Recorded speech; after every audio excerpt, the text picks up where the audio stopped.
So today I want to talk about all of the book to screen adaptations that are coming out in 2026 that I will be watching and I'm either excited for or terrified of. So go grab a brew, a blanket, a candle, whatever you need to make yourself feel cozy, and let's talk about 2026 book to screen adaptations. I'm cheating a little bit with the first one because this actually comes out at the end of December, and that is, of course, The Housemaid. The Housemaid by Frida McFadden. I absolutely adored the book. I love a good Frida McFadden palette cleanser. I feel like Lionsgate have really pulled that out the bag, and I have a few friends who were lucky enough to go to an early screening, and I am obsessed with their reactions. This is definitely a little bit more on the thrillery side, very, very psychological, and when I was reading the book, I completely flew through it, so I'm really excited to see how they adapt that for the big screen. Next up, from Emily Henry and Netflix, we have People We Meet on Vacation, and again, the casting in this is just impeccable. We have Poppy, we have Alex, and possibly my favorite friends to lovers trope ever. Before this book, I was a friends to lovers hater, and then I read this and I was like, hang on, friends to lovers is actually incredible if it's done right. So you best believe that I will be snuggled up with a glass of wine on the couch the minute this drops on Netflix. The next one from Warner Bros. Has divided the internet a little bit, and that is Wuthering Heights. Now, before we all jump on the kind of bandwagon, I think there were a few confusions in terms of what this is supposed to be. We all thought, myself included, that this was a new adaptation of Wuthering Heights, one of my favorite classics of all time, by the way. But then when clips started coming out, it was quite obvious this was not going to be a faithful adaptation to the well-beloved classic that we all know and love. However, I am really intrigued with where they're going with this. Obviously, we have the title where Wuthering Heights is in quotes. The marketing has switched a little bit to make it clear that it is inspired by Wuthering Heights. There's a really interesting outfit choice that Margot Robbie wears, which is what looks like this fully latex dress.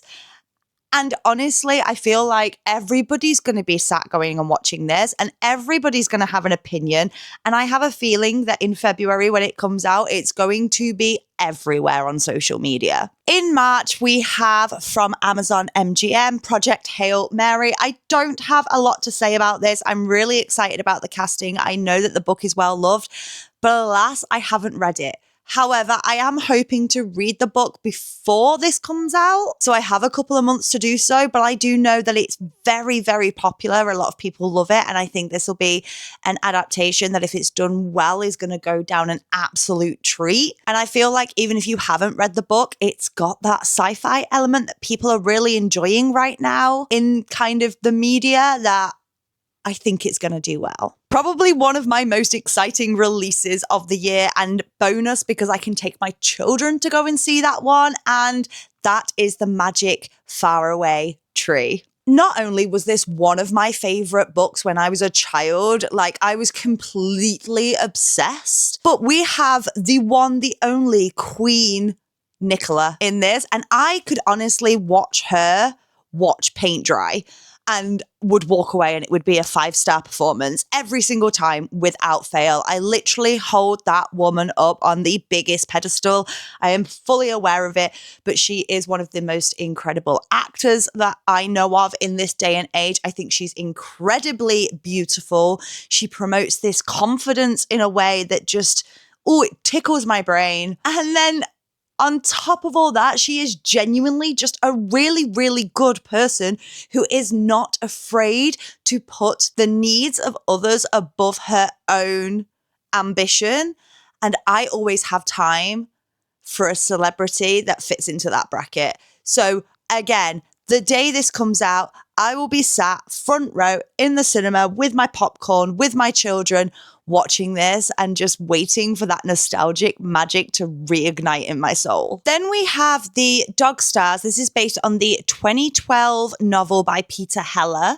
This is a post-apocalyptic sci-fi. And like I said, I think people are really in their sci-fi eras right now. It's Ridley Scott, so I'm really interested to see on where they go with this adaptation. Of course, Jacob Elordi is in it because why wouldn't he be? He's everywhere right now. And it's the aftermath of a catastrophic flu virus. Does that sound familiar, anybody? So I've got a feeling this one's going to hit deep. I haven't read the book. I probably won't read the book before it comes out.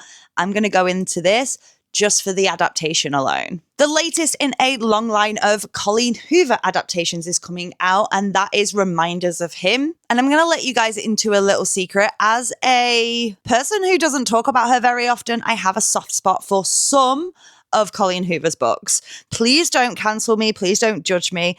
But this was one of the ones that I liked. And I feel like her books were made to kind of be adapted. They tell those kinds of stories. I have a feeling that the film is probably going to end up being better than the book, and this was one of the sadder ones. So I am excited to see it. Another one I am so incredibly pumped for, and that is The Odyssey.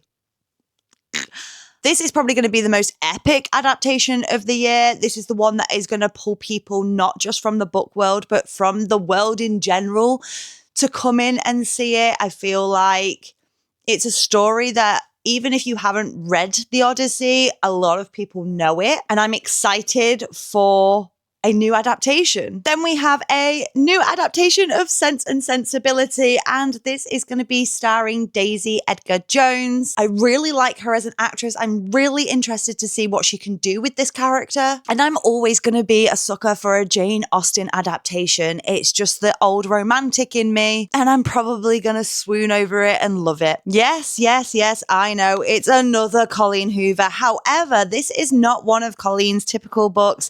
This is Verity.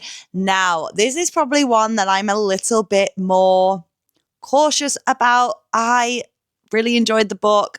I loved the thriller element of it. I loved the plot twist at the end.